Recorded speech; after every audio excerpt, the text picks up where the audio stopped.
Hey, everybody. Thanks for joining us. So this week is number 33 in the Auric programming journey, and this has to do with neurotransmitters. And think of these as like chemical messengers that, either can excite the body, inhibit the body, it basically can help shift the states of the body. And the place that we would really see it, or the way that you could think about it is, basically it has to do with thresholds. And like if you think about your pain threshold, the idea of the threshold is like you have so much stimuli before it makes you like change your behavior, right? Like so if you're touching something and it's mildly hot, you're like, no, it's not really going to do anything. But then as you're touching that surface and the temperature rises and rises and rises, you start to have these reactions in the body where, in that particular area, it's going to be like, messaging that is exciting, like, hey, take your hand off that. And then the threshold is you reach a point where then there's a behavior that goes into place. I'm going to pull my hand off, right? So this idea of the transmitters has a lot to do with thresholds. Even the idea of thresholds, we think of it sometimes as something negative, but we can also have positive thresholds that, then we pass that threshold and makes us uncomfortable. Like if somebody's being too nice to us, or, you see sometimes where, a couple, maybe when they're younger and they're getting close or whatever, it's like they they have a really good connection for a few days or a week, and things get a little stronger and a little bit more intense, and they're really starting to have feelings for each other, and then boom, a fight breaks out. Like I can only handle so much love before, ugh, I can only handle so much peace. I can only handle so much whatever. And then we have to cause a change. And so, I was doing service for one of my early teachers one time, and he let me do it for a while. I was just doing things that would help improve his life, and it was my way of giving back. And after three or four times, he was like, why are you doing this? Like you could see that he was getting a little uncomfortable. And after about, what was it, about like eight or nine times, um, he was really uncomfortable with it. And part of it was, the students that he had weren't, that wasn't a thing that they did. And, I just loved him and wanted to do something nice for him. But, none of us are immune from it, is what I'm trying to get to. Like he hit his threshold and then you could see him getting uncomfortable. And so it's not always a positive thing. And I'd say the area that this manifested for me, especially when I was young, is I could only handle things going so well before I would do something to like pump the brakes, or, start procrastinating or blow up a situation. And, I was hoping for this and this would come, and God, it would make me uncomfortable and I would push it away, until a couple of my friends like had a little intervention and said, like, look, like you gotta knock this off. Like you're really, behaving in a way that's kind of weird. And I'm sure it just was like for myself, like self-esteem, self-image, but it wasn't like I was even thinking things out. I was like having body reactions to these things. And it's another way of saying conditioning and conditioned responses, and the wear and tear of the years. And so this is a way to help go through and regulate this aspect so that as we start to have new experiences and break out of our patterns, that we're able to let them in and not push back, or procrastinate or run away from them or whatever it might be. It helps you kind of push through and, allow something in, or ability to push through and resolve something rather than just having a body reaction, right? So in that, your blend is threshold. Threshold.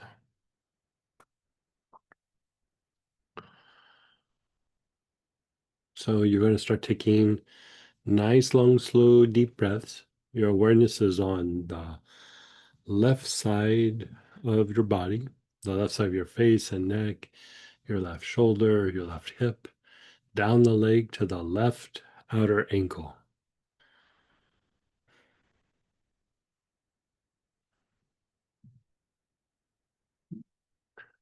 Nice, long, slow, deep breaths.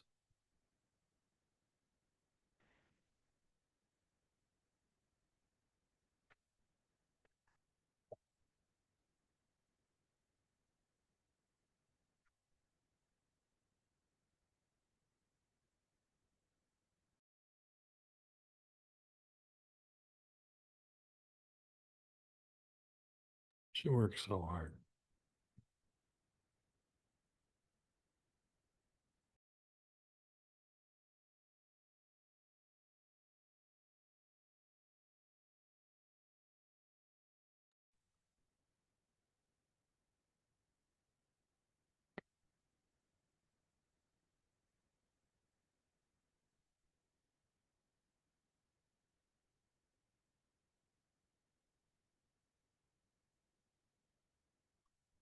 Nice, long, slow, deep breaths with your awareness on the left side of your body.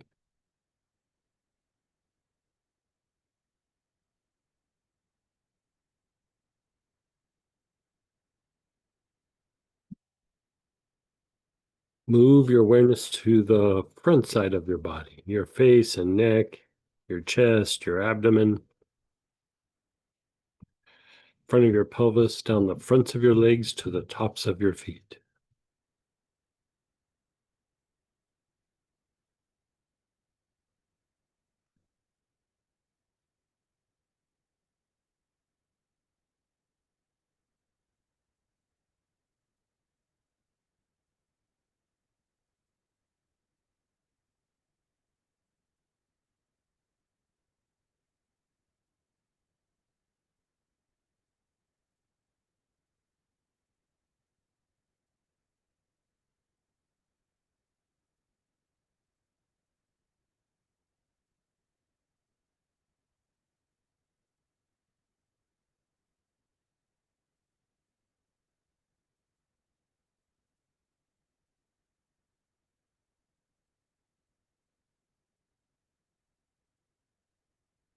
Nice, long, slow, deep breaths.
The right side of your body, the whole right side.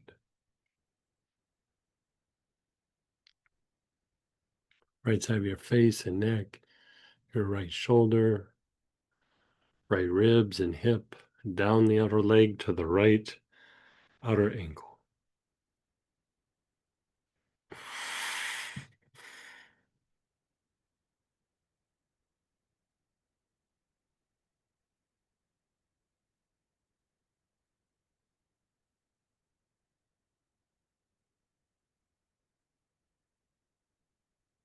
The whole right side of your body.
And then the back side of your body, the whole back side, back of your head and neck, your whole back, your hips,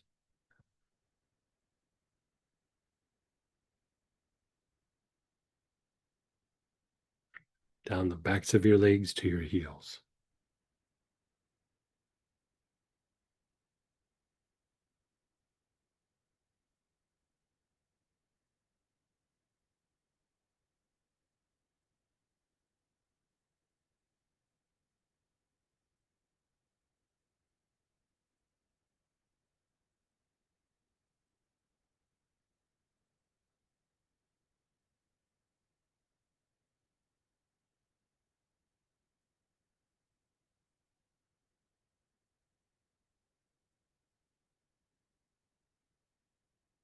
The whole back side.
And then pause and be still.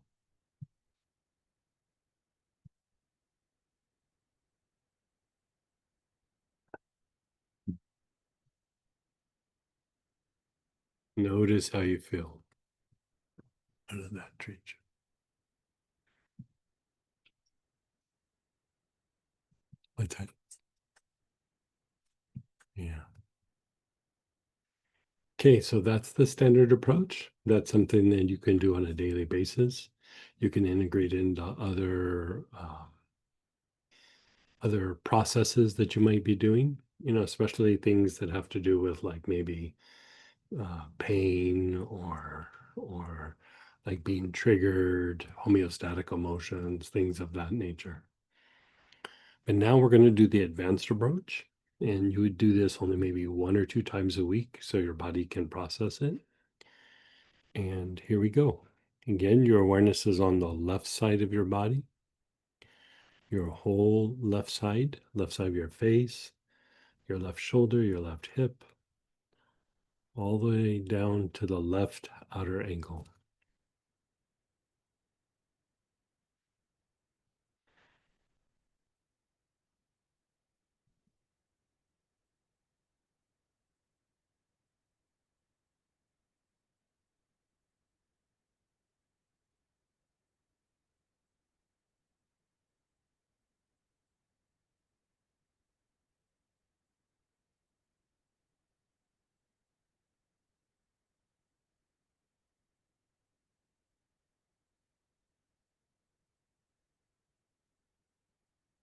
The whole left side of the body.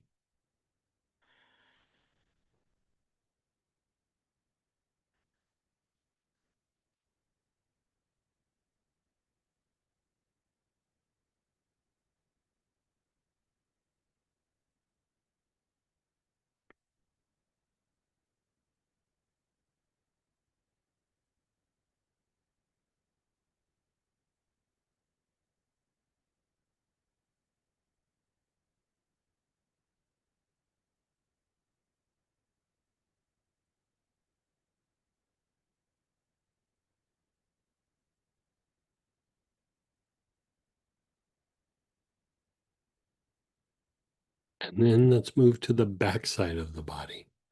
Back of your head and neck, down your whole back, your hips, down the backs of your legs to your heels.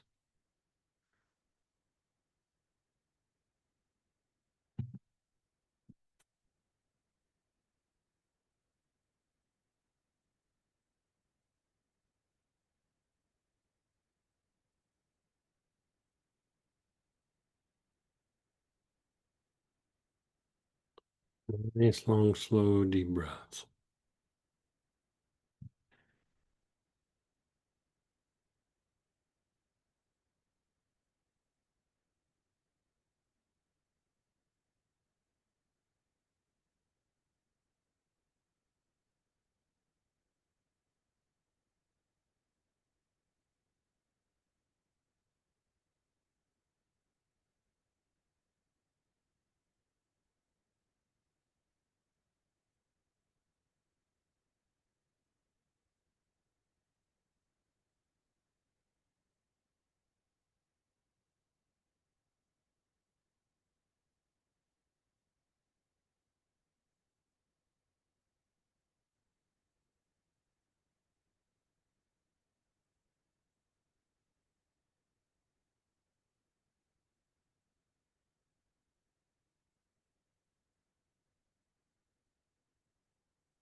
Your awareness is on the right side of your body, right side of your face and neck, your right shoulder, your right hip, all the way down to the right outer ankle.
And then the front side of the body, the whole front side, your face and throat, your chest, abdomen, down the fronts of your legs to the tops of your feet.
And you're just being still, just letting go.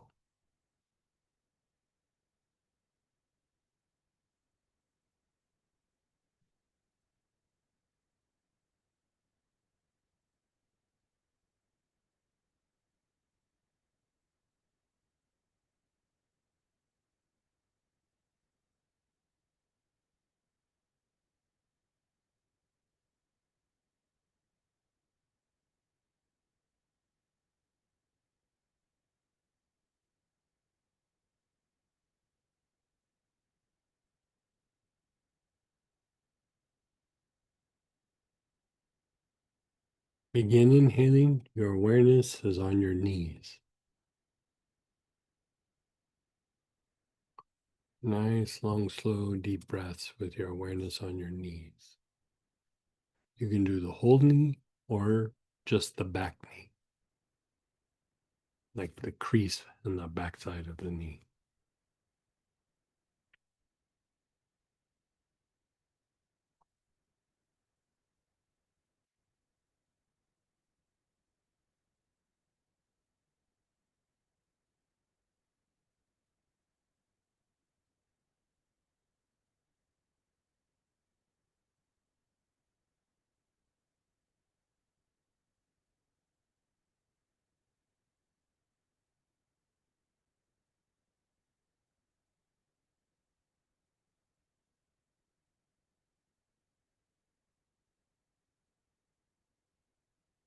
Move your awareness to the ankles. Your awareness is on the ankles.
The soles of your feet. Your awareness is on the soles of your feet.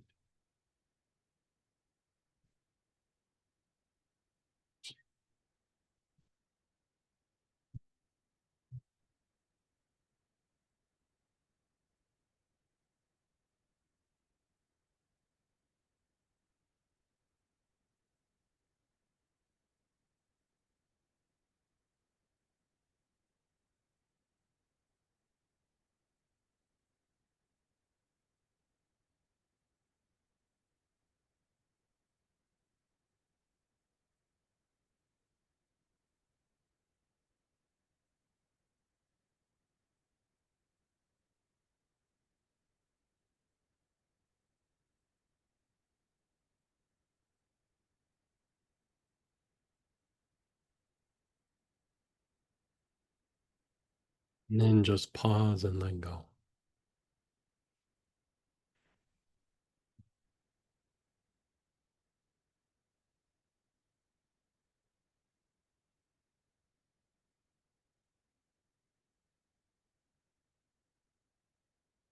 Just let go.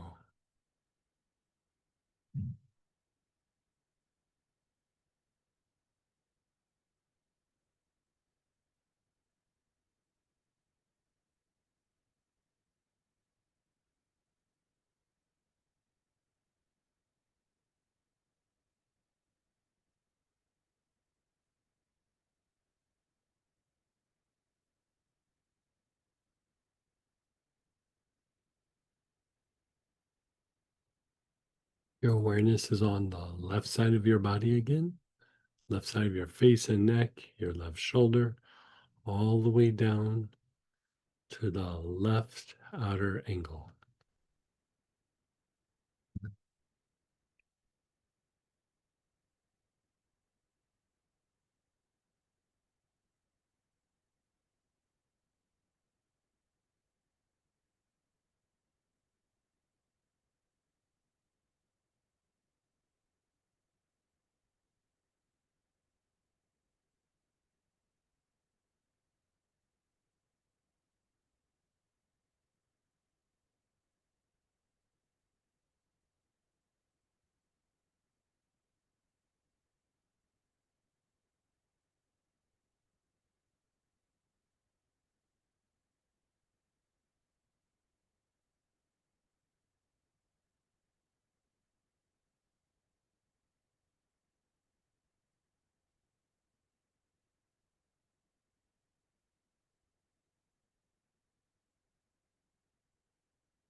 The front side of your body, your awareness is on the whole front side of your body, face, throat, your chest, your abdomen, front of your pelvis, down the fronts of your legs to the tops of your feet.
The right side of your body, right side of your face and neck, your right shoulder, right hip, down the outer leg to the right outer ankle.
Your awareness is on the whole backside of the body, back of the head and neck, your whole back and hips, down the backs of your legs to your heels. You're taking nice, long, slow, deep breaths.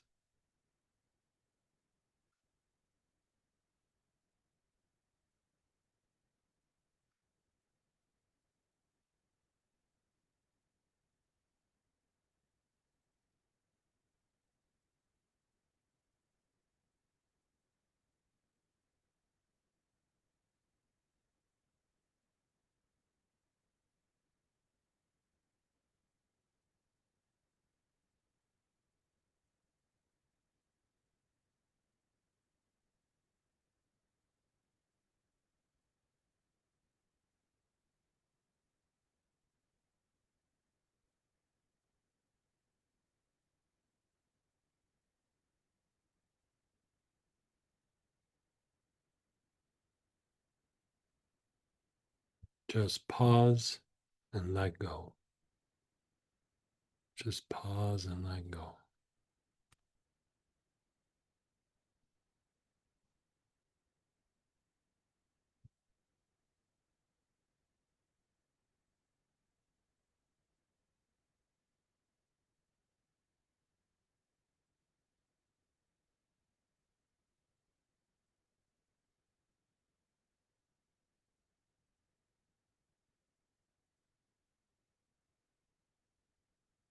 Just be still.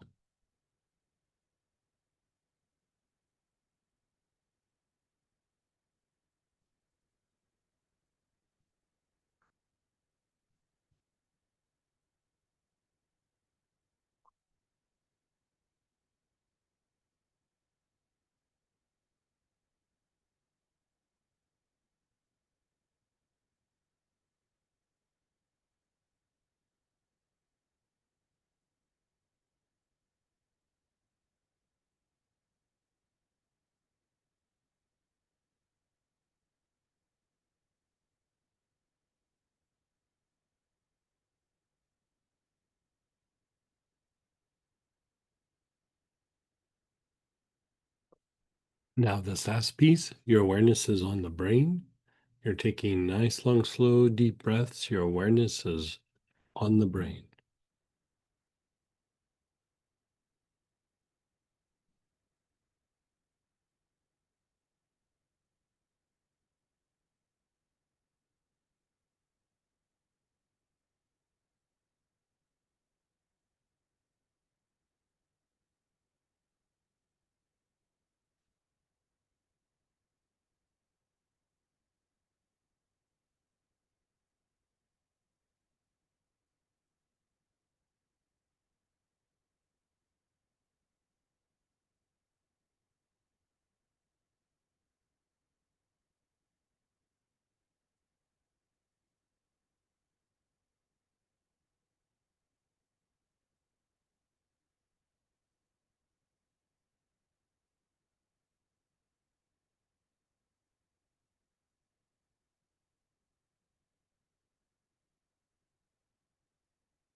Your awareness is on the spine. You're taking nice, long, slow, deep breaths with your awareness on the spine.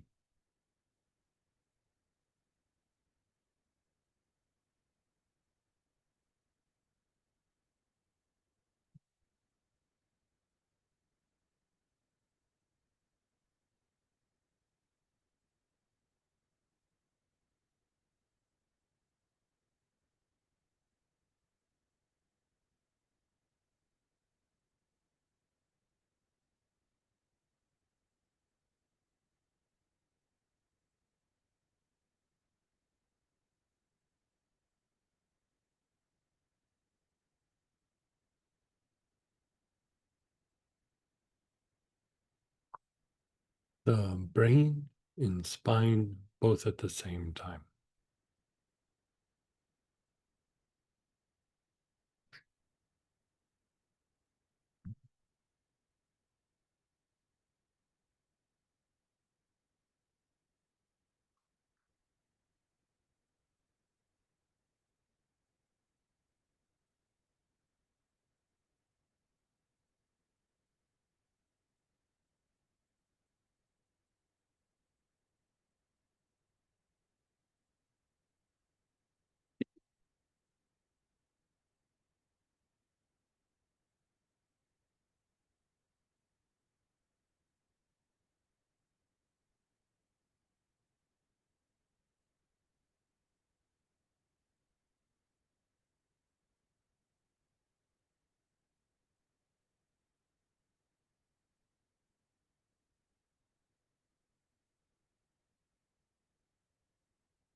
the brain and the soles of your feet, both at the same time.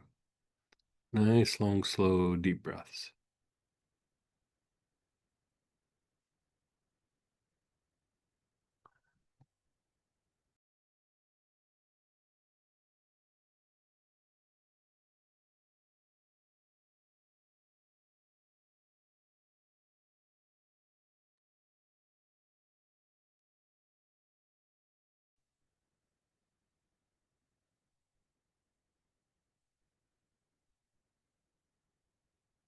And then as you inhale, you're inhaling up above the ankle as you're exhaling down into the earth. Inhale up, exhale down.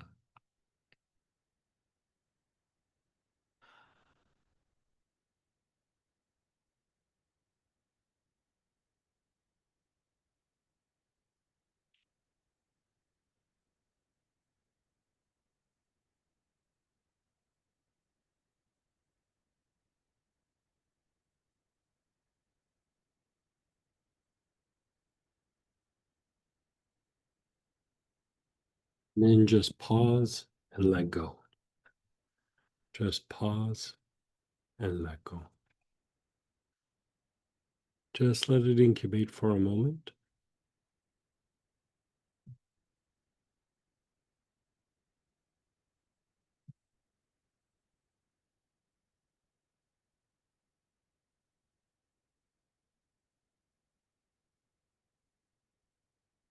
Notice your body, your emotions, your thoughts. How did you do? How did that feel? Feel my first standard approach, I just like kind of got sleepy, and then at the very end of this one, I'm like, oh, I feel a little more clear. Like, Yeah. yeah. So this is really like if you just boil it down, when the body tends to get overly excited or it tends to be overly inhibited. You know, like I just can't get going, or your body's processes aren't moving, or, you know, I would even throw this in at like procrastination or something like that. But, you know, anytime there's big fluctuations of either an excited state or an inhibited state, you know, like even forms of depression could be thrown into this realm. And so, you know, for me, I find that like it helps the emotions to be a little bit more regulated because keep in mind, a lot of the emotions are homeostatic, you know, they are generated by the body. And so they are, you know, either being inhibited where you don't feel really anything, or you're, you know, overreacting to things. And so this can be helpful for that. And so, also for states of healing, like especially for pain, like I say, pain is a big one for most people where our body just starts reacting, and it could be emotional pain, mental pain, could be a old situation, you know. The body still feels like it's happening. So to be able to go through and treat that and to regulate things, I mean, it can be quite the blessing. Like this was my, remember a couple of years ago, this was my jam, like the threshold blend. I mean, you know, I was like every situation. And another thing about threshold, but it because it had such an impact on me, like you know, it was very regulating to things. And I still visit it from time to time, but there was like 2 or 3 months where it was just all I was doing. So anyway, let's go ahead and do shares and questions. You can unmute yourself, type in. Let's keep the first couple minutes just to the Auric programming, and then after that, we'll do our normal Q&A, and let's see where this goes.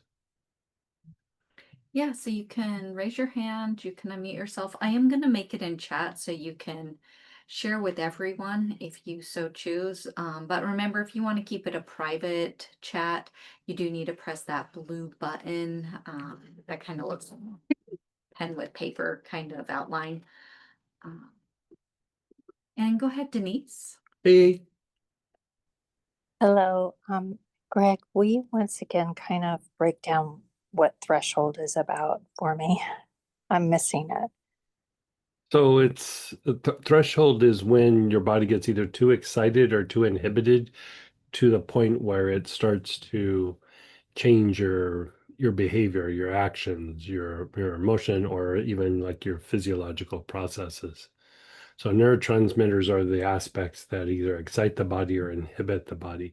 They're like chemical messengers.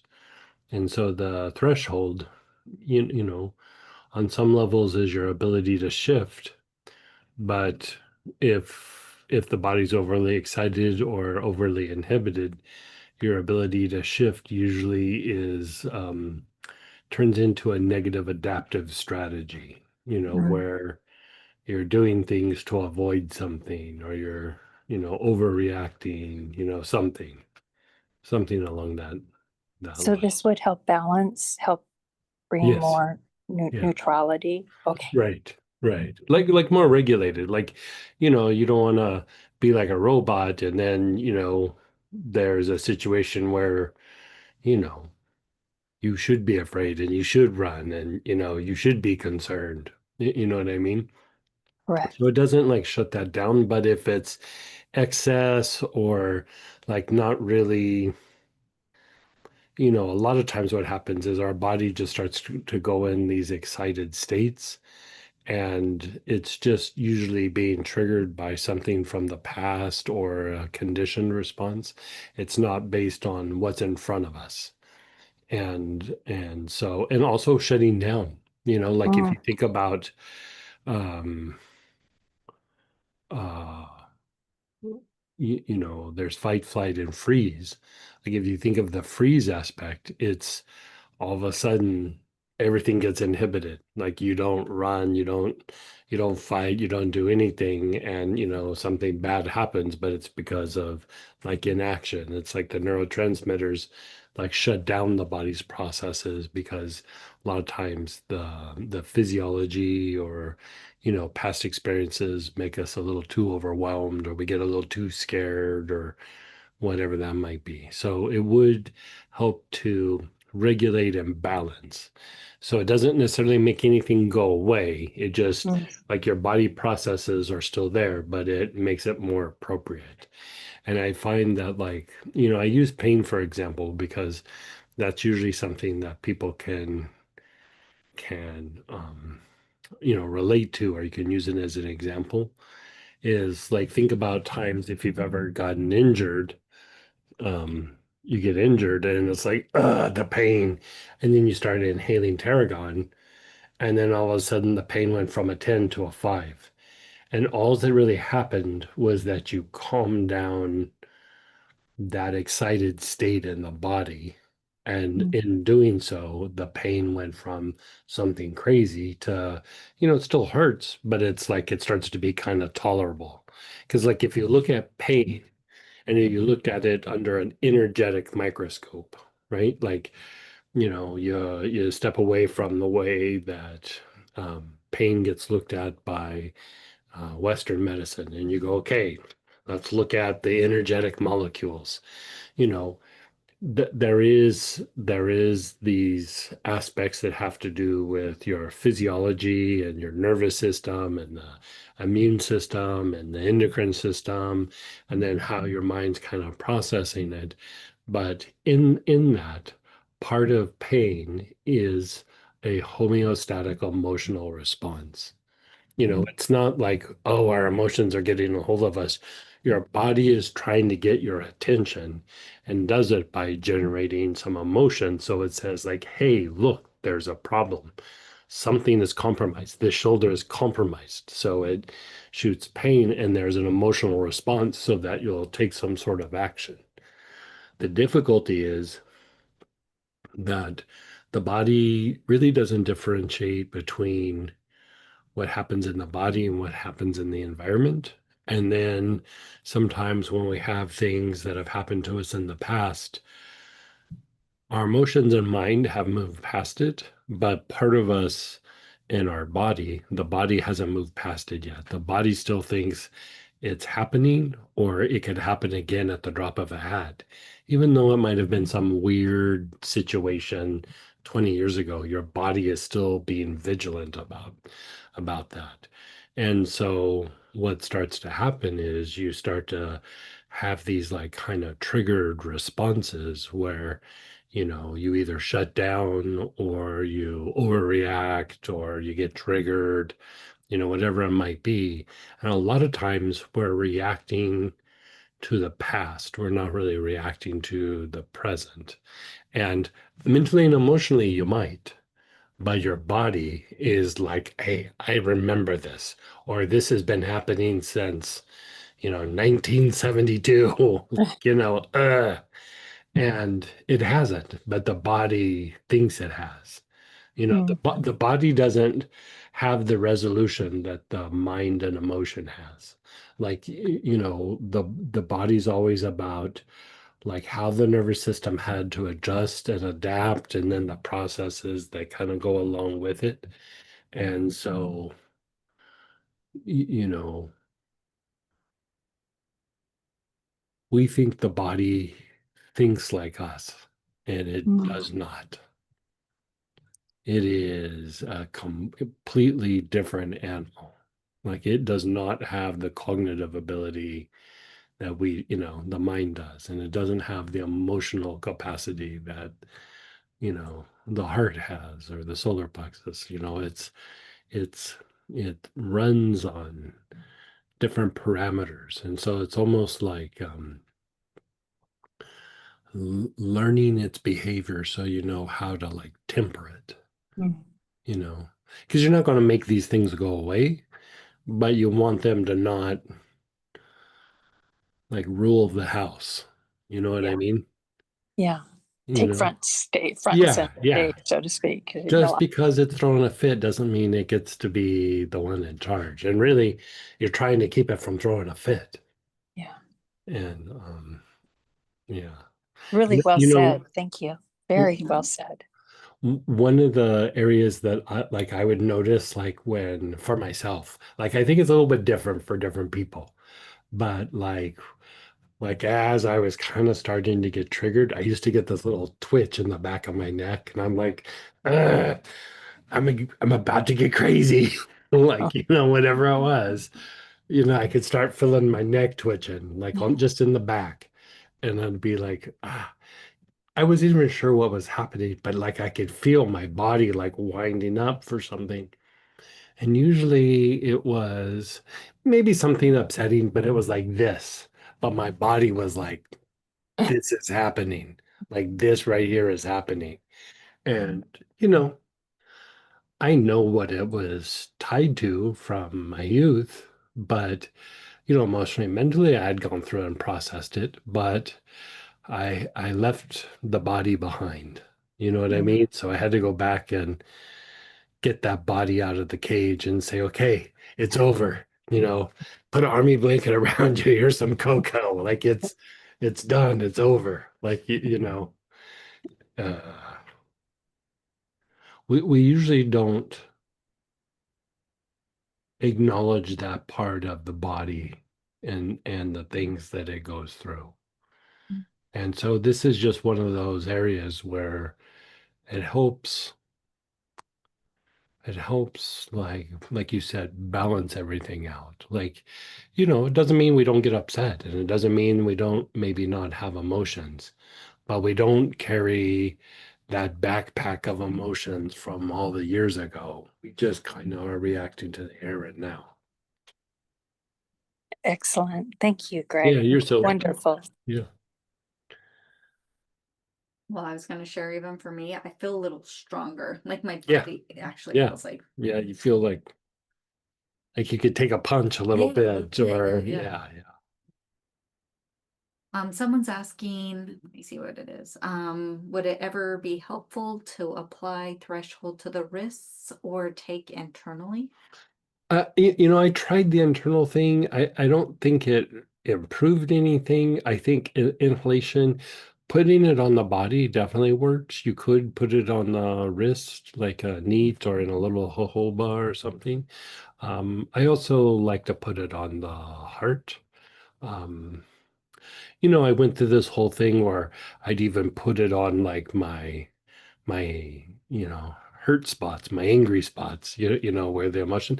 I don't know that it did anything for that, but like sitting and inhaling and doing the body awareness was very impactful. And then I was rubbing it on my feet and on the wrist and on the heart. And I will say, I do think that was having an impact.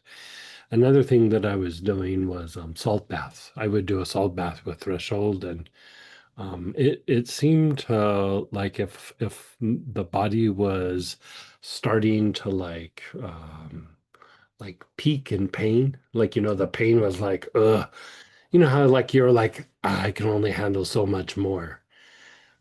It would take the edge off, but I didn't feel like I was so close to a line where I was gonna, like I don't know what I'm gonna do. I'm gonna lose it, or I need to just shut down and go lay down, and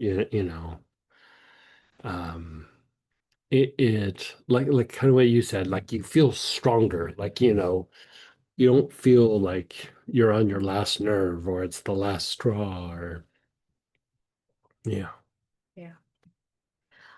So I do have another share, but I wanted to let you guys know if you wanted to raise your hand in the chat right now to get yourself for the regular Q&A, go ahead and do that.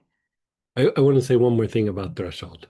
Think of it like this, like I think like Denise got it, and I think everybody, but think about like times when you're frustrated, right? And you're frustrated and you're frustrated and you're frustrated and you're frustrated and you're frustrated and frustrated. And then what happens? You get a little angry, right?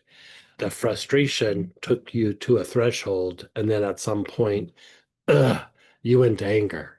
And the anger didn't really resolve anything. It was just kind of this thing that happened. But that right there is a kind of like neurotransmitter issue. And like if the threshold wasn't as like agitated, like you could be frustrated, but instead of like losing it and getting angry, you'd be frustrated and then you'd go, Ugh, okay, I gotta step back, I gotta figure out how to resolve this. you know Most people don't react that way. If you get frustrated to some point, at some point you kind of snap a little bit. And you know think of the threshold aspect is like your snapping point. you know so anyway. Yeah, no, thanks for that too. Someone shared when we hit the somatic part, I can't stop yawning. Yeah. Oh yeah. Yeah, this is a good one.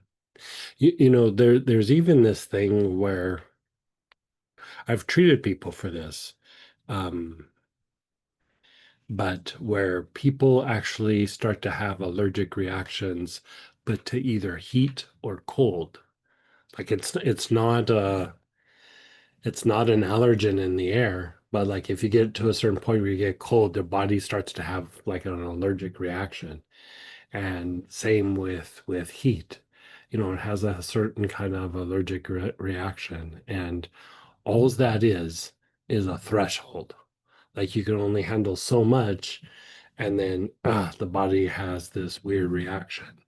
And the reason why it's like pointed out is it it it wasn't excessively cold or hot.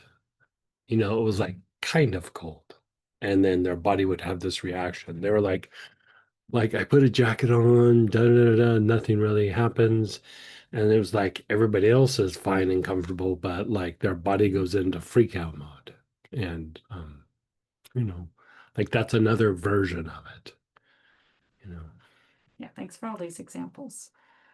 So next week, guys, we are on our programming number 34, which is oneness, and your oil is the void. So have that ready. Love for you guys to join us live like we did just now. And we'll start our regular Q&A. Go ahead, Robert. Yeah, Robert. Hey, Greg. I was looking at the site last night, trying to find oils for insect bites. And I came up with two of them, tea tree and German chamomile. Sure. Are there any others? Yeah, there's a few others like any sort of chamomile, like yarrow, milfoil, but a lot of times, like even lavender for ones that aren't so bad, like a really bad sting or something, I'd go helichrysum or German chamomile or yarrow or something. But lavender for like, mosquito bite or, something along that lines, or Roman chamomile, German chamomile, something like that. Dark blue tansy or regular blue tansy could also work. Um, in a pinch, you could even use like blue cypress or Cape chamomile, something of in that realm. I suspect I've never done this, but I suspect even something uh, like vetiver or spikenard might work. Even for like a sting that's kind of bad. Because the thing with vetiver is it helps to regulate a hyperreactive immune response. And so, like, it still strengthens the immune system, but has like a regulating effect on that. And really, when you're looking at an insect bite, beside like if there's a poison or something, you're having like an inflammatory reaction. And so, the quicker you can regulate that inflammatory response, the better. See, as I'm even saying that, myrrh could be another one very easily. Myrrh. Yeah. Yeah. Uh, so this is a very related question to hmm that. hmm My youngest daughter has Skeeter syndrome, which when she gets certain bites, usually from mosquitoes, it swells up to a huge size. And it's like a hard bump where the bite was. Uh, and it's weird. I looked it up, and yes, it's a real thing. Not a lot of people get it. And it's more about when you haven't had exposure to the particular variant of mosquito, hmm your body doesn't know what to do, so it swells up. Would these same oils apply? Well, probably. I mean, I would say it would reduce some of the inflammation and the swelling inside. I mean, I would do a couple of things. Like I would do those things immediately, and then maybe 12 hours later, 24 hours later, I would probably start using bay laurel on the same area. Um, and the reason being, still antibacterial and things like that, but now you're starting to work like the lymph nodes and things. The other thing that I would do is I would give her like quercetin. I don't, how old is she? She's old enough. She's 33. Oh, 33. Yeah, I was gonna say, yeah. Um, I would probably give her like maybe 3 tablets twice a day for a little while.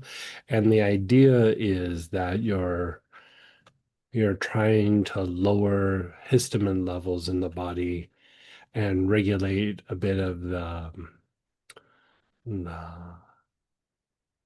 allergic response.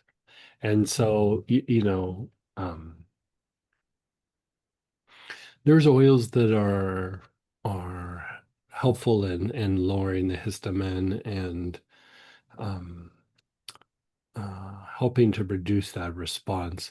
One that we don't talk about hardly at all is it's actually a type of cumin. It's not black cumin. It's I think we have it on the site as C. odorata, right? Odorum. Yeah. So C. odorum, and it's the kind of cumin that it kind of smells like Mexican food. You know what I mean? It's that spice that's in Mexican food. Um, it's it's even used like it has like a very strong antihistamine effect to the point where, you know, like an old medical aromatherapy thing to even treat insomnia would be to take, you know, 5, 6 drops of the Theodorum before you went to bed. And it's a lot like taking a Tylenol PM. You know, the PM part of the Tylenol is just Benadryl. And so like the lowering of the histamine like kind of calms the body down and that allergic response down. And certain forms of insomnia are actually just allergies. You know, it's the body is in an agitated state, and what you're trying to calm down is not emotions, it's actually allergies. And so that probably would have to be taken internal. And, you know, unless she wants to smell like enchiladas or something, probably best not to wear it. You Okay, know, so it's like it's a I find it to be a pleasant scent, but it's a strong scent. Like, you know, even when you blend it, you go, there's some other oils in there with that kind of cumin. Like, you know, like how it's many not a bad drops? smell, but it doesn't smell like lavender or something, you know what I mean? And so How many I drops would would I you would do that in suggest? what's that? How many drops would you suggest? I mean I would probably go 5 or 6 drops like every night. Um Until it's gone, or just in I would general? treat it for a while just because that allergic state is there. And so I'd say at least probably every day for maybe 30 days. Okay. And you know, you might even get away with not doing the quercetin. I would probably still do the quercetin as well, but y- you know, I have a buddy who's you know, a biochemist and into all this stuff, and he has people take 9 drops of it a day, you know, like at night. And you know, I've tried that. I found it to be a little excessive. And 5 or 6 is pretty good. You know, it's a little bit more than a casual dosage, but you know, um, casual dosage just being like 2 or 3 drops, and so you're almost kind of like doubling that. But if you do it once a day, that's fine. Would this be the kind of thing that could bring a change to her body so she doesn't react? Yeah, that's the goal. Yeah. So it's so do it for 30 days and then evaluate, see if she gets bitten again and if it I would flares say up. it will probably, I mean, like my body was in an allergic state and back in my early 20s, and you know, I did a form of this and it took almost 4 months to get me out of it. But like things that I was allergic to, I was no longer allergic to, you know, and most people, I would say 30 days is good, but there are going to be extreme situations with a really hyper vigilant or hyper reactive immune system where it might need to happen longer. But the goal would be that when she got bitten, that, you know, she didn't really have a reaction, or she had a very minor reaction that's like normal, like how you would have a reaction. But like even then, the more that you treat allergies, the more that you don't respond to those kinds of bites and things. Like you might get bitten, but your body is like, you know, not a big deal. Like I'll give you an example. Like, no, this was like 20 years ago or something. And you remember there was that big bed bug outbreak on the East Coast. I think it was like in the news and things where just people would go Yes. to like fancy hotels and walk away covered in bed bug bites. And you know, so I had several clients that like had reached out and they were like, you know, what oils, or do I need a healing, or you know, what needs to happen? And I was like, just get some quercetin and take quercetin for a little bit. And you know, if they didn't have access to quercetin, I was just like, go to the drugstore and just get some Benadryl. Like, you know, go go over the counter at the drugstore and and I mean, every time it took the reaction away from the bed bugs. And it's an inflammatory response. And, we think of allergies as being, you know, grasses and molds but it's all kinds of things, including like bug bites and things like that. You're having like a kind of allergic response. And so if you just calm it down, like the body doesn't quite have the reaction. Yeah, you mentioned hypervigilant or hyperreactive. Hmm. Uh, so Theodorum helps calm that. Are there other ways of approaching it too? Or is that the best way? The immune vagal tone from the weekend, the inflammatory vagal tone, like those kinds of things would do it as well. Um, I do have one for the allergic response, like for vagal tone, and it has Theodorum in it. Um, I'm glad to provide that for you, but I gotta tell you, it makes the body release quite intensely. So I haven't really put it out to people. You know, it it it re-educates the immune response, which is good, but it does it like so fast that it almost is a little uncomfortable. Like you would have to do healings on her when she would inhale it. Like it's kicking off so much stress first, especially if somebody has had like really bad allergies. The level and degree that you'll kick off stress is to the point where it's uncomfortable.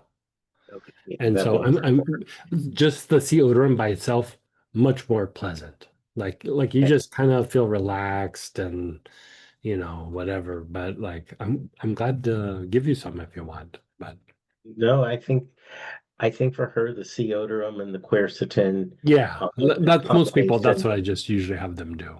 Okay, and then Yeah. you mentioned it first, Bayloral. Was that internal as The well? she could she could do it internal, but like on the sites, I would say I would probably do it like on the joints above where, like if she got bit on the forearm, I'd probably do it like on the elbow and maybe up at the armpit a little bit just to keep the lymph moving. Because like here's the thing also is when your allergies, when you're in an allergic state, your lymphatic system is not functioning very well. Like it's just like allergy state means very low function in the lymphatic system. So even lowering the allergic state improves the body's ability to detoxify. And so a side note of this is about 2 weeks ago, I had some sort of bite on my forearm. Mhm. Have no idea if it was a spider or a mosquito or even something else. And I got a big giant welt on my arm. It didn't even really start to go down for a whole week. And then over Wow, the next that's a week, good bite. Yeah. yeah, it finally went away. I, what I did to treat it was just topical to reduce the itchiness, Mhm. uh, because I wasn't sure what the bite was and if putting helichrysum would take it into the bloodstream too fast for my body to handle. Because Mhm. I still don't know what it was from, and I Mhm. probably never will. But hers are That bigger kind of than sounds a little bit like a spider bite, maybe. yeah, that's my guess. Yeah. But hers are clearly bigger than that. Yeah. And her body's not as good at dealing with conditions as mine. So I'm like, Right. okay, she needs some help. Yeah. Okay. So as you're saying that, another thing you could throw at it, and also a bit of a lymphatic decongestant is pine. You could throw pine oil instead of bay laurel. It's like sometimes when you have like a really chronic thing, I gotta talk about like rotating things, like what was it, like 3 or 4 months ago, I had a bad spider bite. And like I looked at it, I was like, I should probably go to the doctor, but I don't know. And we just treated it. And helichrysum made it better, but only so far. And then Okay. I would try Bayloral and it got a little bit better, and then only so far. And then um in New Mexico, they make these like salves and stuff, like the local Indians, for like bites and cuts and everything, and it's like pine. And so I was like, yeah, I'm gonna try that. And pine is a lymphatic decongestant and everything, and that took it down quite a bit. And it was like not one thing nailed it, but like just continually kind of rotating. Like I'd do the pine for a few days, and then I'd go back to the helichrysum, and we were able to get rid of it. But it took, I don't know, about 10 days, 12 days. And like you, it was like a big old welt. And Yeah. I mean, it was obviously like you could see the two little bite marks. And I couldn't see any bite marks. yeah. I think it had just swelled up so much I couldn't see anything there. Yeah.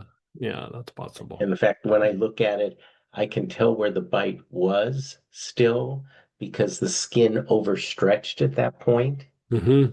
So it's peeling back a little bit. Mm-hmm. Yeah, But that sounds like a spider bite. yeah, it's fine now. So, Yeah. well, thank you very much. That'll help. I'll get my Yeah, daughter and started. keep us posted, and but that hopefully that should do the trick. Okay, thanks. And then go ahead, Lolly. You'll have to press the unmute the way there you go. Hi. Hey. Yeah, I thought you were in Israel. Did you go? Did you? I am. I am. Oh, you It's are in. what is it now? It's 3:15 a.m. Oh my God, so many things. So let's start with something we talked about last week, which has been coming up again. We talked about like the feeling of time and like stretching time and bending time. It's been crazy. Like I keep experiencing it, which is really cool. And another thing I noticed, because the last couple of weeks been kind of weird, things happened, and like it didn't feel like it was going smoothly, and everything just felt like I was kind of procrastinating maybe with getting things done for the trip. Mhm. But then eventually I organized apparently so well the prep that when I packed, I was done way ahead of like when I usually am done. Better than Oh, I've good. ever packed. And I surprised myself, but it's all these things that didn't really, it doesn't even, it happens and it's amazing and it doesn't even make sense to me. So I guess, Right. Yeah. so like, I don't know if really something is because of all the work that, that I've been doing with you, something all of a sudden just kind of sinks in a way that I can't even understand, or I mean, all of those things are like even like you're packing, you're kind of in motion. It's tied to like the intuitive mental processes. Mhm, Like your intuitive mind perceives things very differently than your intellectual mind. And so the intellect kind of gets time the way we think about time. But mhm. intuition, it's just kind of a suggestion. Yeah. And You know what I it's, mean? yeah, and it was amazing, even like Yeah. getting ready to get picked up to the airport, and even like going to my sister, I was like right on the dot, and I'm like, this is like really interesting.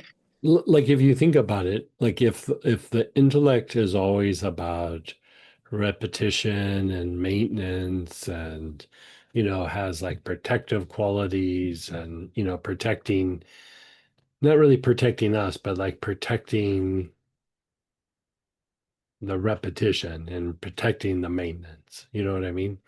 And so everything's based on the past. So a lot of times, how we see how things are going to be done or need to be done or how they're going to play out it's based on past experiences. So we have a preconceived like idea, like Mm-hmm. I have this preconception of that this is how it's going to play out, and these are the steps, and this is the time it's going to take, or that it's going to be difficult, or Mm-hmm. whatever it is.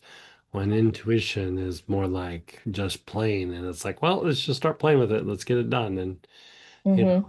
where like here, uh, we have a pretty packed day every day, like I have my little sections of the day where like, okay, I'm bottling, okay, I'm writing, okay, I'm, doing whatever I'm doing. And there's days where if I've really gone deep on like vagal tone or something like that, in that same amount of time, I'll get almost like twice as much stuff done. Mm-hmm. And like if you look at it, like the schedule was already packed. Like it was already like, how I would get things out. Like I'm already pretty fast about all these things. And then that intuitive component comes in, and, you know, twice the output happens. Mm-hmm. And, it's the whole idea of like those inner practices, how like Tai Chi and flower arranging and tea ceremony Mm-hmm. and all of that. Some of the things that they talk about is like you do it, but you do it with no mind, right? And it doesn't mean you shut down or repress your emotions. It just means you get out of intellect and you do it from that intuitive part of your mind. And in doing so, it's much more creative, and there's a greater level of flow, and things happen in ways that are not based on past experiences, you know. Mm-hmm. And it's amazing, and especially with something like that happened, like I had to deal with a few times in the last few months. I'm like, oh, this is different. So thank you for the breakdown. Yeah, good. I'm glad that's And happening. yeah, me too. We need to keep on that flow. The other thing that happened the other day was that, certain people have things that are like their worst fears. Mine is like I'm going out, my car is not there. Oh, And yeah. that Yeah. happened. I had an appointment, I woke out, the car is not there. Like no car, nothing. And I know where I parked. So This happened basically last week? on Friday, right when I'm prepping, when I'm doing everything. So apparently car was towed. Nobody told me. I had to deal with that. Oh, wow. But So it here's the wasn't crazy. stolen, it just got towed. No, it got towed. Nobody told me. Oh, Here's the crazy side, right? I wasn't handling it as I was hoping I would, nicely, and let's get Tarragon right now. I took Tarragon later. But here's the interesting thing. It was supposed to cost a great deal of money. I paid nothing. wow. So it happened. It's something I was like really one of my worst fears, but something kind of flipped so fast that it worked itself out. And I'm like, is this like some kind of a karma thing? Is that like a reminder for me that everything works out? Because it's one of those things that you can't, like, intellectually, there's no explanation for that. Hmm. I mean, So, there's times when something like that could be kind of karmic, but I think that was probably, I mean, it's hard to say, yeah. but I would say, part of intuition is the soul starts being a bit more of a driving force of our actions, our thoughts, our feelings. And, at some point, what starts to happen is the soul starts tempering things so that it can like establish, like it cleans house a little bit. Mm-hmm. And it's not like, oh, it just expels energy out, but it's like if you have that thought and it's like debilitating, like the greater the soul level is, like have this experience and see Okay, now get rid of it. Like, because Oh wow. as much as you go, okay, let's release it, let's do healing on it, Oh let's do God. this, let's do that. I mean, part of that whole thing with like practicing body awareness and all that is you're just allowing for greater levels of intuition. And at some point it starts to have like a tipping point where the soul comes in and goes, let's eradicate this, let's Huh. eradicate that. Yeah. Oh my God. You know what? I'm so happy I mentioned it because I was like, because that was the thing I didn't even think about that. So thank you, and that makes so much sense. And I Because needed if you think to. about like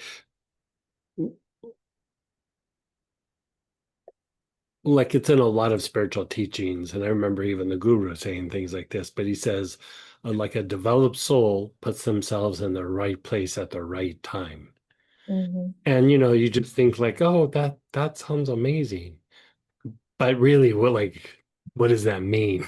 Like, you know what I mean? Mhm. Like Yeah. when we really sit back and reflect, it's like, well, those are really nice words, and I would like some of that. And Mhm. but then as you see things play out, the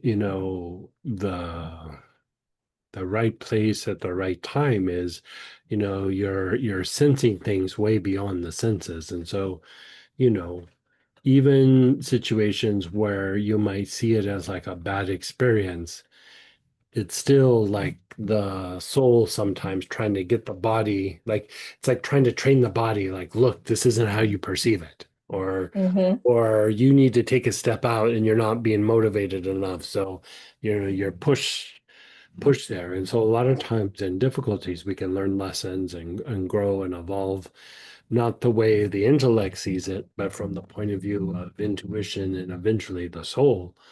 We work through things. And so, like, even that idea of karma, that's the thing that we say, like, when the karmic issue comes up, it's not about what you're thinking about or what's happening, it's about how you think about it. It's about Mhm. the processes of like how you see it, how you process it, how you react, and the more that the soul is involved, the more that the lesson is learned, or the the person grows or evolves their way Mhm. through it. And so I would say that's that experience. And they're not always like these big, like, oh, I have this massive aha. You know what Mhm. I mean? It's just like here, it's like, yeah, it's probably a thing that's always in your mind, it's always in the back of your mind. And so the intuitive mind goes, okay, we need to resolve this. And Yeah. so, you know, who knows where Mhm. you parked it or whatever. And it's like, okay, this is going to play out. It's not like Yeah. it created the tow truck and all that, but it's like all of a Mhm. sudden you park it in a place where it's probably going to happen. And then And it happens, and then you have a different experience. And then you're like, well, that wasn't that bad. Like, you know yeah. what I mean? Like, I don't know what to think about that. Yeah. Yeah. Because there were so many weird things about it. So Yeah, thank you for sure. the break. That's Yeah, exactly yeah. what I needed. So thank you. And then just a few more things. So product questions. There's the new blend that you even mentioned on the weekend, which is the Tonify. Mhm. Which you mentioned it on the weekend actually for somebody who's dealing with an eye issue, which was the first reason I thought about it, but also because sometimes it takes a while for me to kind of get over things. And now that Robert was even talking about his daughter, I'm wondering if that would be a situation because like I've dealt with stuff before that even with bug bites it takes a while. So would that be a situation that would be good to take something like Tonify? Are you?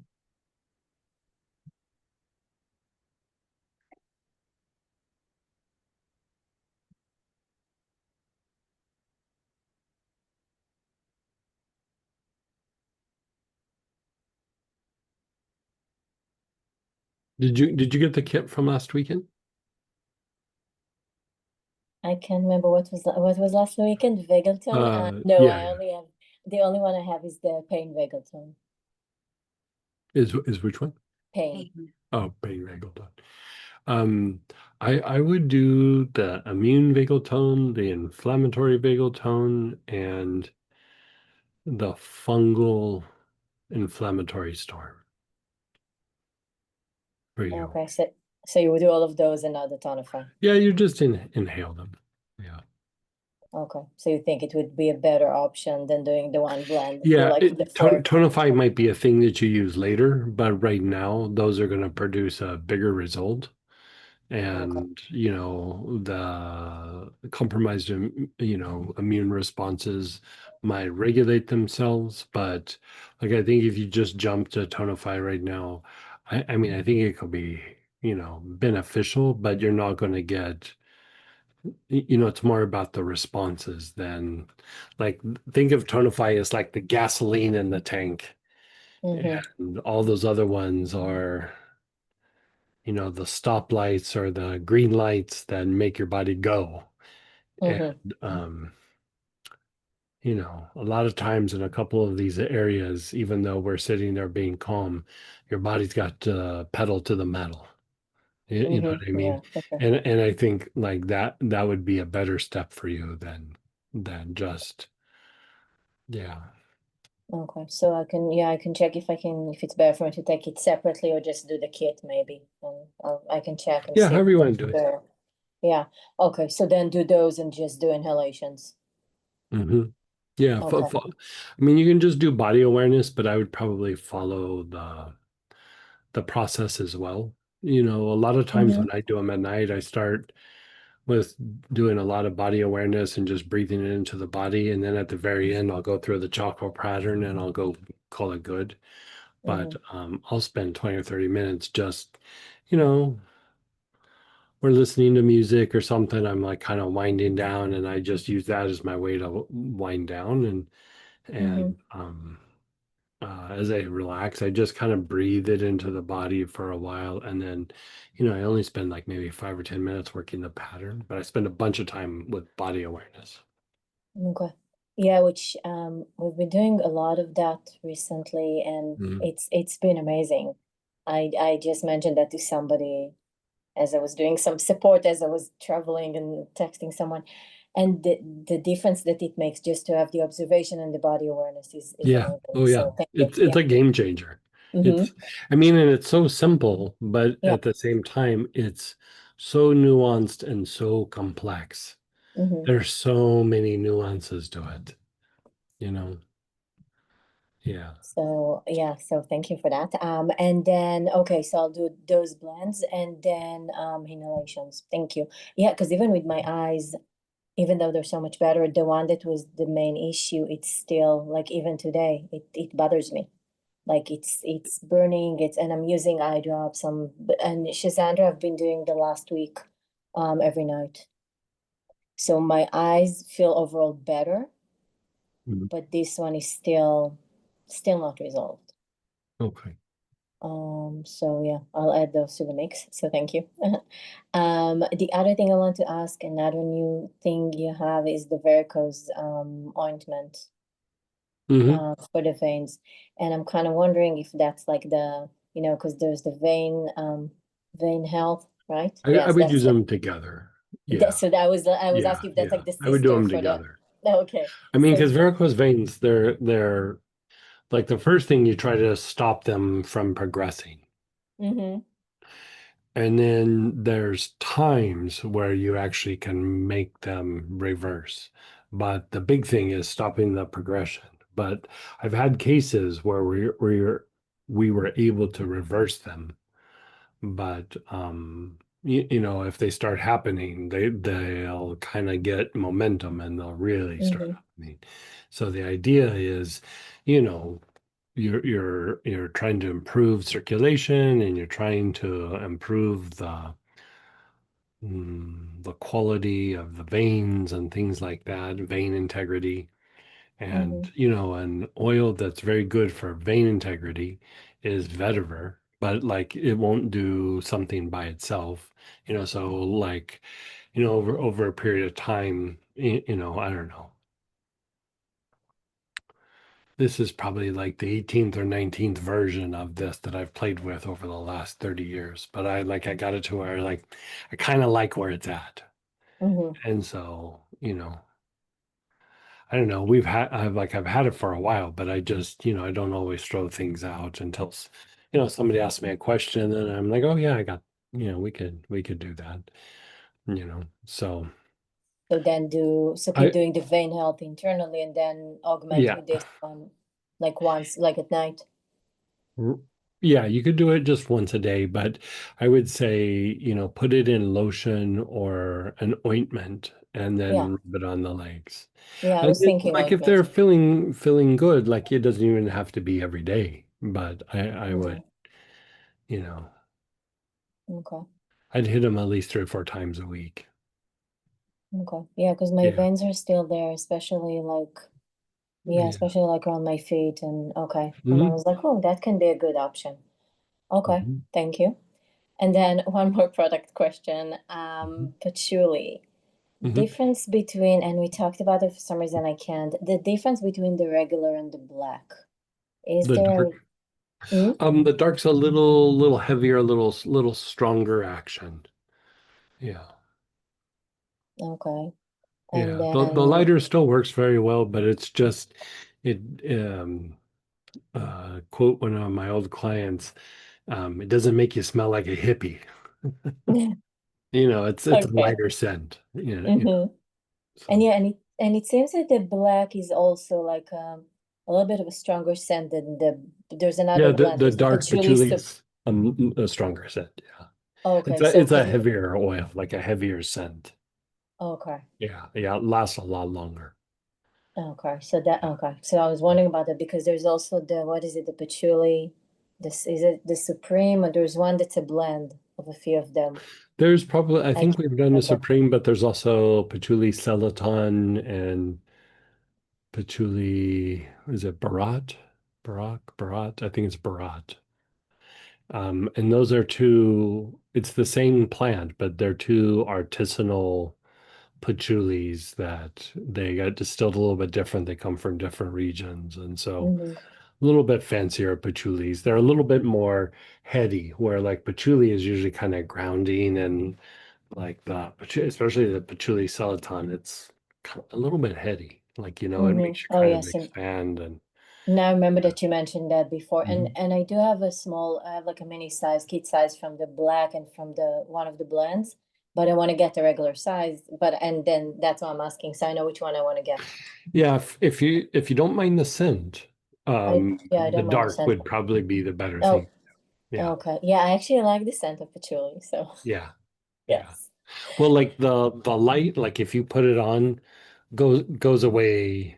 The dark will last sometimes even for like a day or two. Like Oh, okay. you'll be walking around and somebody's like, somebody's wearing patchouli, and I was like, yeah, I put that on like a day and a half ago. Mm-hmm. Okay. So yeah. Okay. Perfect. Thank you so much. I think that's pretty much. Is there anything that I need to now that I'm, over there? Is there anything that I need to do that I'm not doing? I have all my oil, not all my oils, but I No, have just quite a do lot of your them. processes and help your body stay calm and Okay. recover from the flight and Yeah. yeah. And also, I mean, let's face it, during the flight, I'm sleeping a lot, and also I do a lot of your meditations. Like I put on YouTube and I listen to like a bunch of different things. So, Oh, good. yeah. So thank you. You're so welcome. Lights have come a long way. You can watch YouTube. I know. Huh? And then go ahead, Priya. Hey, Oh, sorry. Let me get you unmuted. Hello. hey, how you doing? Good. Um, so the course has started and I feel like I'm doing much better than I thought I would. Oh, Um, good. yeah, but there's a couple of things that would make me a better student in the class, I think. Hmm. There are times when I feel like um we're in a conversation, and in my head, I'm already on the finish line, and the other person is talking, but in my head, I'm already like I know where they're going with what they're saying, but rather than slowing down, and I feel like I'm too fast, but that's in my head. And then, yeah, I feel like it would be better if I'm a better calm listener and I let the other person finish what they're saying and then respond. So I don't know, but in my body at the same time during the conversation, there is so much going on that it's shaky. So, You are getting shaky. pardon? You are getting like shaky a little bit. Yeah, in the body I'm shaky, but in my head I'm already on the finish line of what they're saying. And so it does come across like too fast, too soon, but that's not what's going on inside. That's not how I want to be. I don't know. And like when this is happening, are you aware of your breath at all? Like how's your breathing? I am not aware of my breath at that time. It's just a mumbo jumbo going on inside. I just want to get out of that conversation, but um, that is the anxiety of the group. And I think if I am calm, the whole room would be calm because I do feel that when I am anxious, of course, there's tension. And then that brings guilt because it's like, hang on a second, what am I bringing to the room? I want to add calmness and not this. So then it's not just the anxiety, but it's also the guilt. Mm, okay.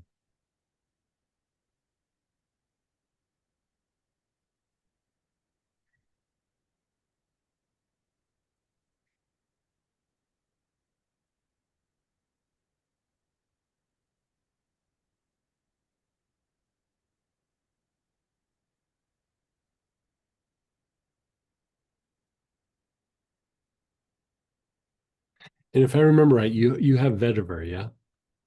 I do put it on my feet, on my lower legs before I go to the. It's worse when I'm on campus. On Zoom, I still settle down a little bit because I'm at home, but on campus, it's like I'm a little bit jittery. But then last session, we were supposed to be doing like a role play where I was supposed to be talking as a leader to the whole group Mm-hmm. on some performance plan and stuff like that. And the week before, I had done that individually with one person, and I sucked at it. The teacher was like, I was like, and the teacher was like, why are you looking at me? Look at her. So I came home and I was like, okay, I got to do it better. And so I practiced it a little bit. How would I perform in Mm-hmm. front of the group?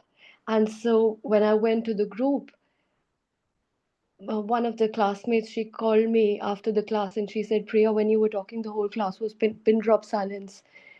And so I stood up and I presented, but I feel like I did great. Mm-hmm. But I push, maybe I was a little bit too much in my head, but maybe I'm just too self-critical also at the same Yeah, time. yeah. So Too much in your head and like like a disconnect from the body. The what kind of frankincense do you have? just the sorry, just the normal one. I do have a little tiny black frankincense. Okay.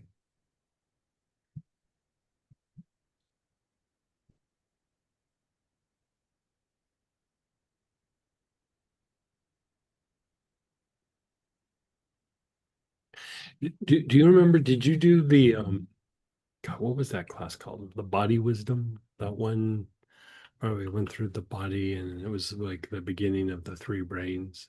Yeah, Yeah, it's called The Body's Wisdom Navigating the Body Map, that one. Yeah, like the first one. Is that the first one? Did you do like any of like the body map or navigating the body map? This was that's the one that has the deities. No, the other one, the one before that. Okay. Like, I don't think I've done any of the body mapping okay, ones. you didn't. Um,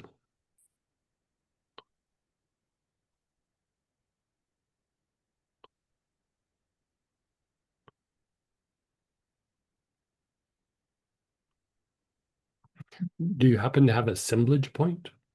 I do. Okay, so let's have you start with still put vetiver on your arms and legs if you can. It sounds like you're doing like the knee down. I mean, that's a good place to start, especially if we got to put clothes on and go outside. And like I would inhale on the arms and legs, and then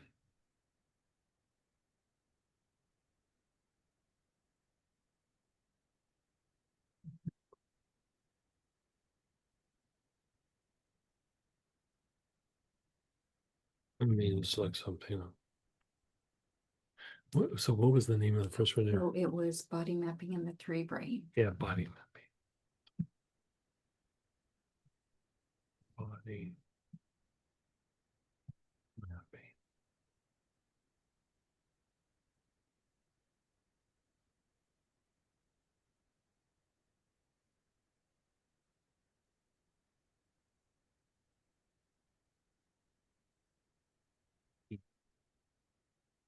Okay. Um, do you have like some form of rose, like rose or jasmine? I've got them both. Okay, so choose one of them. The blend we used was violet flame, so rose or jasmine should be sufficient. Actually, instead of the assemblage point on the arms and legs, do either rose or jasmine and inhale it into, do that thing where you do kind of body awareness, but now you're doing body awareness on the arms, like observe it for a little bit and then inhale on the arms and then the legs. And then from there, assemblage point, do the whole pelvis, like the hips, the sides of the hips, the front of the hips, the floor of the pelvis, like the whole pelvic girdle, but all the way up to the navel, so the lower abdominal area, and then also the low back area, all the way up to the main or the backside of the navel. So you're going to do that with assemblage point, and then So I would be covering that whole area, front, back, and bottom in the one awareness, or split yeah, it into. in Yeah, the one, okay. like there's going to be times where your awareness is probably drawn to a particular area, but like you're just going to try to practice awareness on that, like the pelvis, and then the low abdomen and low back at the same time. And then let's see, monk's anointing oil. What would be a single oil for that? When you said violet flame, I have a feeling I may have violet flame Oh, if from you have one. that, use that for that Okay. first piece. Yeah, so you don't happen to have monk's anointing oil, do you?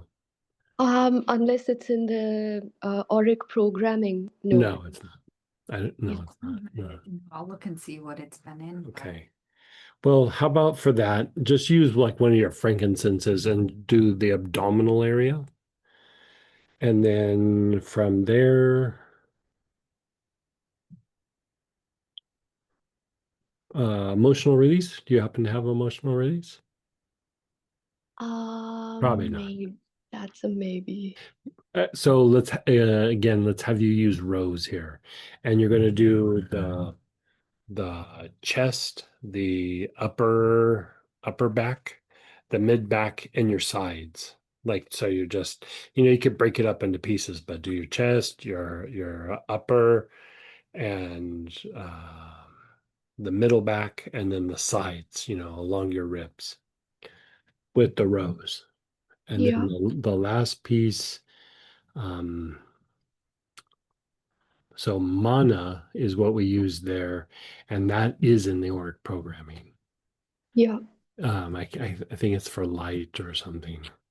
Mhm. And so for that, you're going to work the neck and the tops of the shoulders. Yeah. And then the last piece is if you have like tuberose or sacred blue or something like that, will be like the head and the jaws. I've got them both. Perfect. Yeah, I would use tuberose. No worries. So the Yeah. whole head, and then the second part, jaws. And the what? The second Jaws. part, jaws.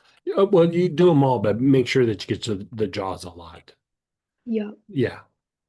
And so the idea is, when you're practicing body awareness, the when we have a disconnection between the mind and the body, we keep trying to resolve things in the environment, but we just try to like make it stop. And like we want to kind of integrate the mind and the body so that the body is not as reactive, because part of what you're feeling is the mind and emotions are in that state, but it's really the body that's actually wound up.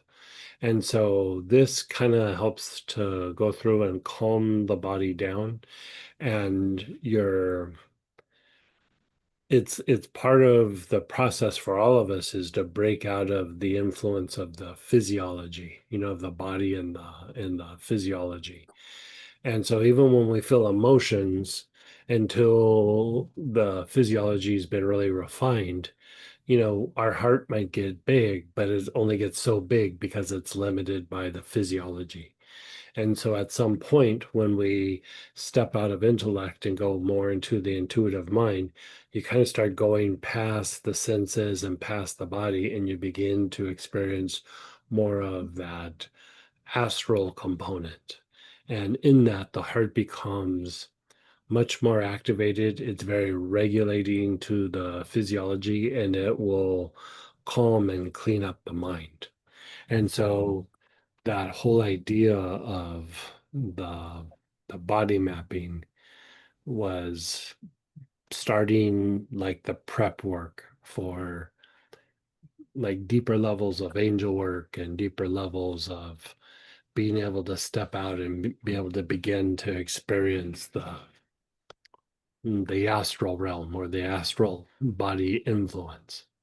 Because even though we think like, people will have that piece of information about the astral body and everything and talk about it as if they're having those experiences, but they're just having that experience in their head. They're not really experiencing it. You have to work pretty hard at it to be able to experience it. And so,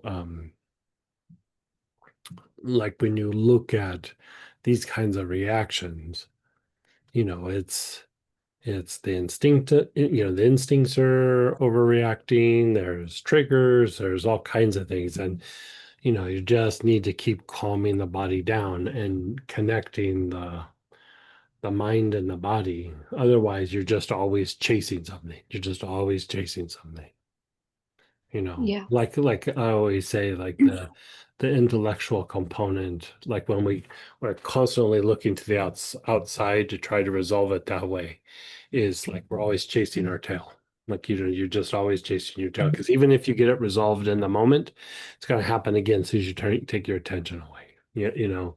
And so, but the intellect sees like it's trying to make something happen, and it just doesn't. It's the more that the mind and the body are connected, they start acting and behaving in the environment in a very different way. Yeah. Thank you. I'll work on Try this. that. I mean, I think that should help, but let's see how it does. And I had a dream yesterday, quite early in the morning, Mhm. and so one of the teachers I know, they're in their body, and they were touching my back heart chakra, but it was like the healing was so, I felt there was so much guilt and shame, like I wouldn't even look up. And then the healing energy was like I was rejecting the healing. And so in that rejection, I woke up. Hmm. Like I'm not allowing, I am rejecting it because of what is going on the inside. Mhm. I don't know if it was a feeling of unworthiness. I don't know what it was, but I woke up because of I can't handle it. Well, I would still say that like when the body is like in a triggered state and like agitated, you're really just kind of running by instinct. And, you know, the thing with instinct is it's just very reactionary. It's just reacting, reacting, reacting.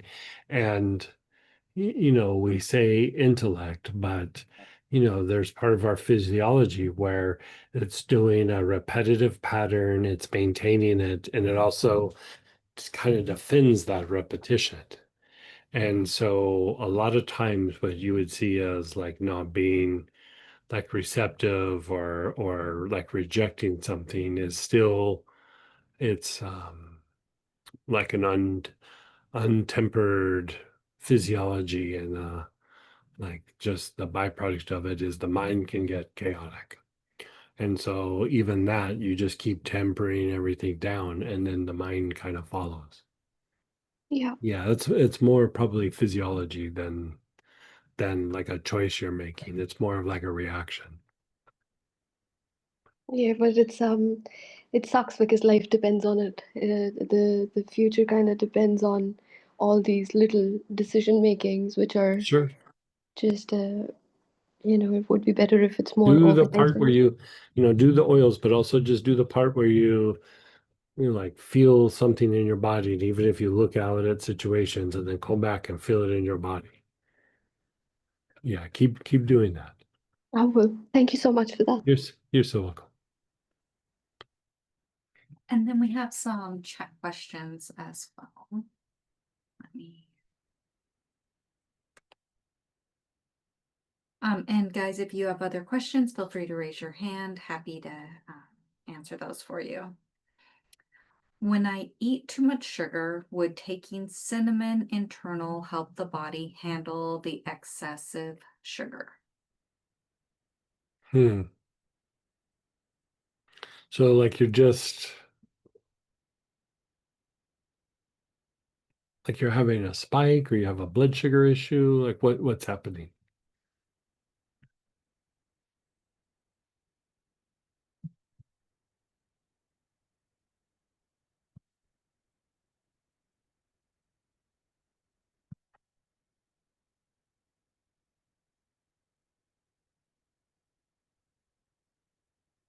Just binge?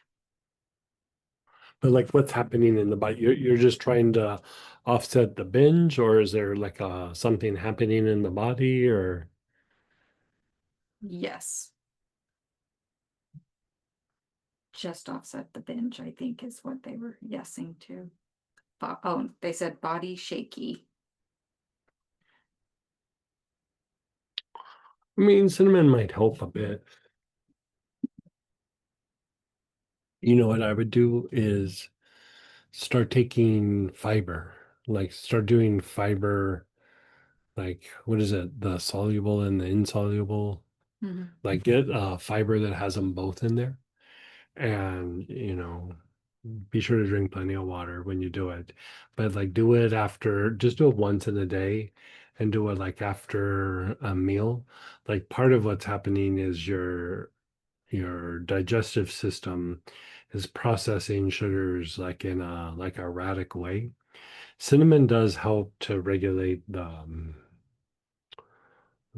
peristalsis movement, of the gut and everything.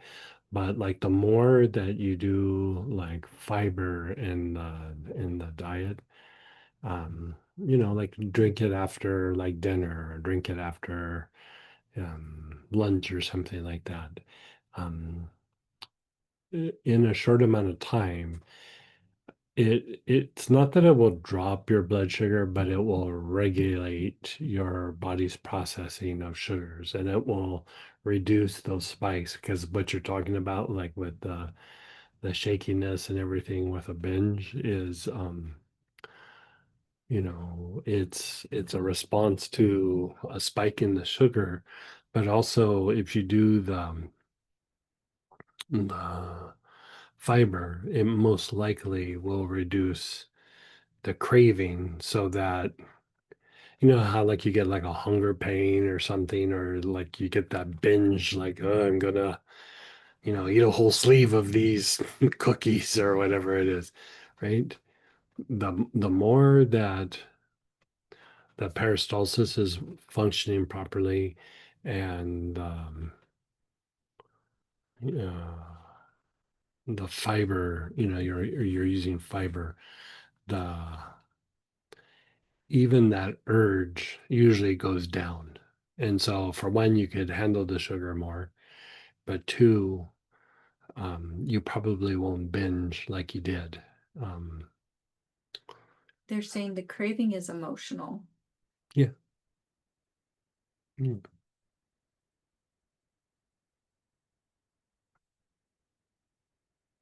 And then let me just see what else. Okay, I Yeah, understand. yeah. Like, I mean, it doesn't change anything. Yeah. I still handle it that way. Yeah. If I am reacting to something and I don't know why, what oils would be great? Inhalation and internal.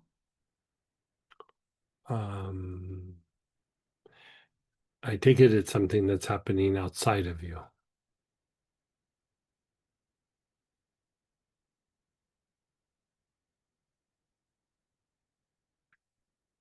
I do not know. Like, give me an example.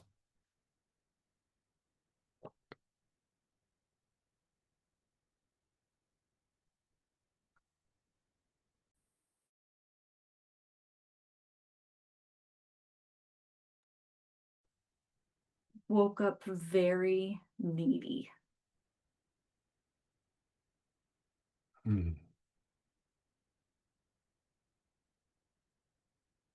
Well, you can try approaching it from the point of view of eliminating a symptom, but when it starts to have like this has all been the same person, or yeah. So like when you're dealing with, okay, you're having blood sugar spikes, and you're having, you know, I would say chasing symptoms isn't necessarily going to probably produce any sort of result.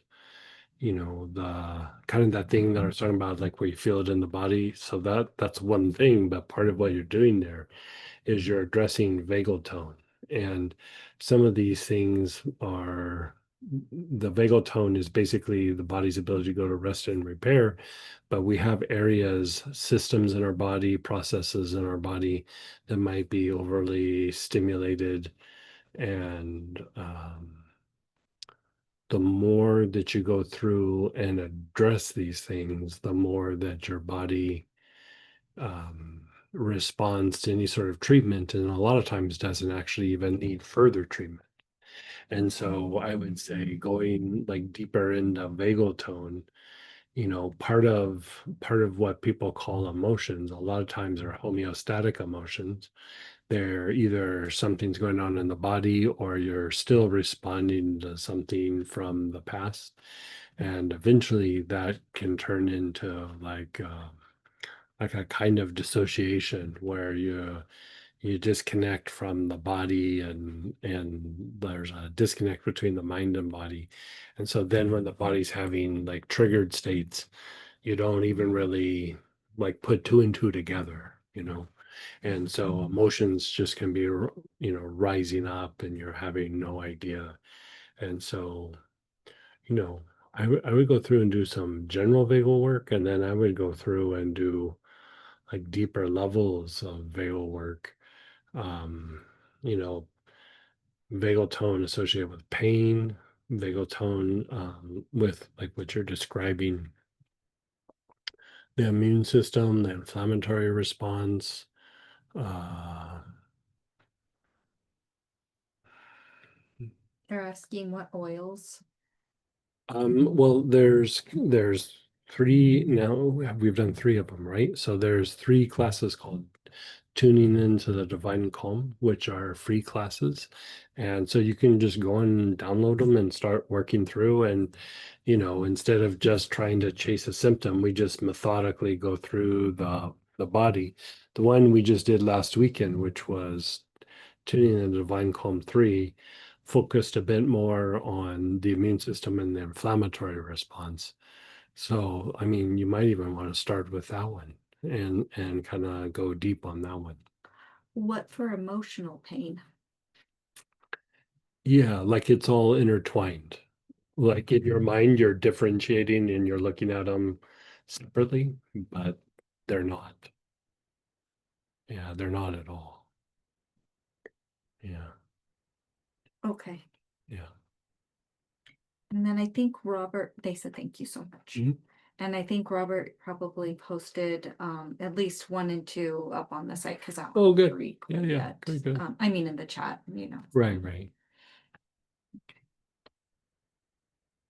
And then go ahead, Lolly. Hey, hey. Hey again. Another just quick question. We talked about the threshold earlier today. Cold, like reaction to cold, like especially here, like it's super hot, go everywhere, the AC is on, but it's so uncomfortable. And like you said, like other people are like, they're fine, but I'm like, this is not okay for me. Is there anything except putting a sweater on? Is there anything else that can be helpful that I won't get so uncomfortable? Um, like you can work the vagal tone so that your body's not as reactive, but if you are cold, I mean, I just do things that are like kind of warming to the body as well. In this kind of scenario, threshold might actually resolve it. Um, I've done it both with a version of that blend and like the older version. This one's a bit more refined. Um, and have done it with healing, but I think between working the threshold blend and then using some cinnamon, because sometimes the body is needing like a jump start, like all the Yeah. body's processes, and it's strengthening and it's a little heating, and you stir the digestion, and you know um And I love it. I actually do cinnamon daily. mhm, yeah, like it's I mean, I don't use it a lot, but when I do it, like like Samantha will even say to me, "You're coming in a little hot with, whatever it is, because like I have energy, and I'm like, okay, we're gonna get this done, da da da," and I'm a little too enthusiastic, and uh, some of that is just because the body is jump started. And Mm-hmm. so, like things like black pepper and things like that are helpful, but I always find cinnamon to be way more helpful. But try the if you have your kit with you, try the threshold. You Yeah, know, that's what I you just did did. the Yeah. program, you did the Mm-hmm. or program it, but inhale it into your body, like do the body awareness and inhale Okay. it into the different areas. Yeah. Okay. And then with cinnamon, once a day, or would you do it even more? I would say I'd leave that up to your discretion, but when I do it, I usually do it a couple of times a day. If I'm Okay, going to then do if it, I'm you going to do it. Like, you know what I okay. mean?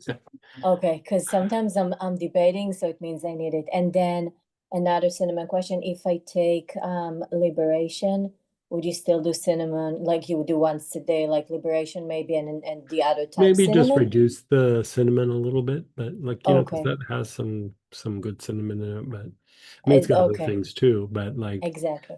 you know, yeah. Okay, because I sometimes That should be alternate. heating you up though. Like that's not heating you up.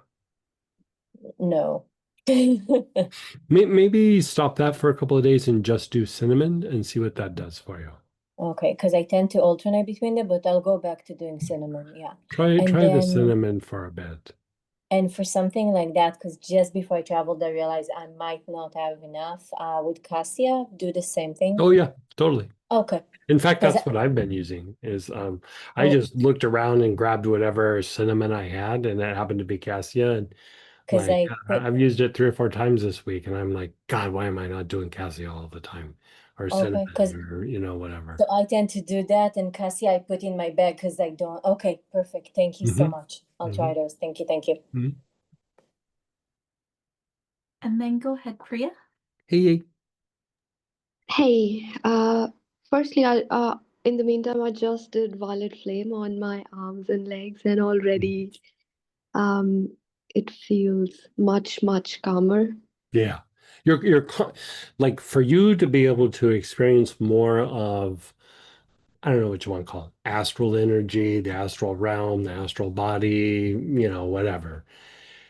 The body has to be calm. And like, so like when you start going through and you're doing that process, that's what that was for, is for deeper levels of angel work or deity devotional practices, or, even like a form of like deeper, I don't want to say vagal tone, but vagal tone-ish. You know what I mean? And it it was like an early version of doing things so that like even in your sleep you start kind of processing. And so when you start kind of working these areas, for one, your body will calm down, but it's almost like you break out of the intellectual or instinctual like kind of fixation, and you're starting to have expansion, right? Because like part of the fixation, if you think about it, like when you're triggered and we're like, I can't let this go, is it's in, we say intellect, but it's like you're like it's of the form, it's not the essence. And so like here you're just shifting it from that repetition, and you're starting to have like a different experience, and then the body's healing processes like start to do what they do, and so then the body starts calming down, starts to become easier for the mind and body to connect, and your mental processes start changing, you start having somewhat different emotional states, you're not as triggered with the instinctive responses. And so I mean, I would just kind of follow that little step, and like even like how we did those oils for you here, like we did a version of it with the colored oils, from the mystical foundation of mystical healing, where we worked with green healer and blue healer and orange healer, and but we covered the same areas. It was the kind of the same idea. That was a little bit more of a protective quality to it. But here you just need to like calm things down. So that one would work. It just won't work as well. But it's the same idea though. Like you're just calming down the physiology so you can have bigger outer experiences. Yeah. Yeah. Good. I'm glad it's So working. just Yeah, it really did. Thank you for that. And I just wanted to clarify quickly on my notes, put them together. So violet flame I'm doing on my arms and legs, and then navel down to pelvis. Would I still do point, or would I do violet flame for that one too? No, assemblage point. Yeah. No worries. Yeah. And then I've got rose for my chest, upper back, mid back, and the sides. I've got mana on my neck, tops of the shoulder, tuberose on my head and mainly focused on the jaws, and then frankincense on my abdominal area. Right. Normally we'd use monk's anointing oil, but frankincense will work. Yeah, no worries. Thank you so much. You're so welcome. Cheers. Okay, we're going to jump over to the Astara Tuesday night prayer petition blessing. I hope you guys enjoyed. Tomorrow night is tuning into the Divine Calm 3 study group. It was a free class. It's open to everybody. Join us if you want. Even if you didn't do the weekend, still feel free to join us. And hopefully we see you on the weekend. There's a free class on Sunday with the energetic mechanics, and then dream yoga or dream processing on Saturday, a one dayer. So